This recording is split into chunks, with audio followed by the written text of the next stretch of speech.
Treating your holding tanks with RV Digested is honestly very simple, but I'll walk you through the steps so you can get the best and most out of the product. Step 1, dump your tank. Step 2, we're going to close the tank valve and we're going to rinse the tank, and here's how we're going to do it. So there are several ways to fill your holding tank. Probably the simplest is just holding down your foot pedal until the tank fills up. But keep in mind, depending on the campground you're in or the water pump you're using if you're not hooked up, you could be getting anywhere from 1.5 gallons per minute to 3-4 gallons per minute. So even on the high side, you might be sitting there holding your flush pedal for many minutes waiting for that to fill up. So you may not want to use that method. Another option would be to take a 5-gallon bucket where you can just pour water directly into the toilet. Alternatively, you could take a garden hose and run it down the toilet itself. The last option, also a good option, is you can use an external tank rinser or even one that is built into the tank itself. So you're going to turn the hose on and you're going to fill it from the backside. The one thing I would caution you is to make sure you don't overflow your toilet. So you want to have lots of water in there, but you also don't want to overflow it. And remember, you can't trust your sensors. So make sure you're watching your toilet to see how that level fills, and doesn't hurt to have a partner. So if they're outside with the hose, you can be watching inside and you can give them a quick yell to turn off the water so you don't overflow it. Once you start seeing it backing up, now you know your tank is full. Now we're going to head back outside and we're going to open our valve again and dump our tank. Now we want to rinse the tank thoroughly because you probably have some old holding tank treatment in there, and we want to make sure it's not going to counteract RV Digested. Now go ahead and close your black tank and head on inside to the RV. Now we're going to go ahead and add about 1 to 3 gallons of fresh water to the black tank by holding down our foot pedal.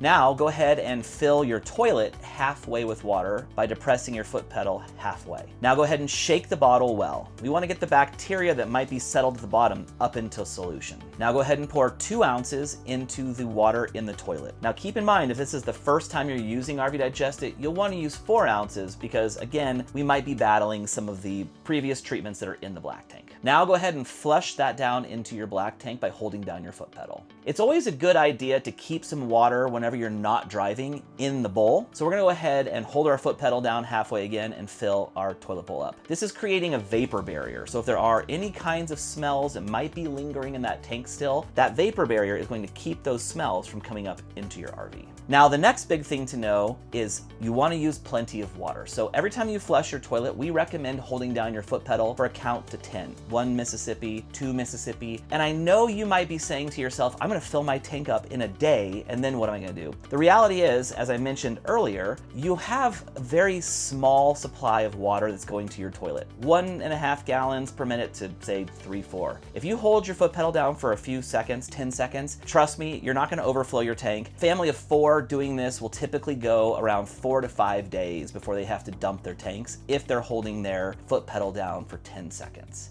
So a couple things to understand. If you run into a situation where you're running into odors, if there is any calls we typically get from consumers, it's because they were using RV Digested and they started to get some smells. This is a very easy thing to solve, and again, it goes back to water. Remember that water cools the tanks down, and by cooling the tanks down, you allow the bacteria to thrive and do their job. So if you smell smells, don't add more product. It means you need more water. Your tank has gone septic and you need to cool that thing down. So just go ahead and add a few gallons of water. That should solve your problem. Also a good idea to maybe hold your foot pedal down longer, especially if you're camping in a really hot situation. And one last thing to keep in mind with the water, you got to keep that water barrier over the poop and paper. If you allow the water to get down below the poop and paper and you have a mound of it, there's no way you will ever keep this from smelling. That water has to be over that so the bacteria can do their job and you can keep it all under control as far as odor goes. Last thing before we go here, it's a good idea to not drive with full tanks. This is just a best practice. Sure, you can drive down to the dump station, or if you have to take a short drive, you can, but these holding tanks are not always so securely attached to the RV. So good idea to not drive with a lot of heavy weight inside the tank. So empty them before you drive.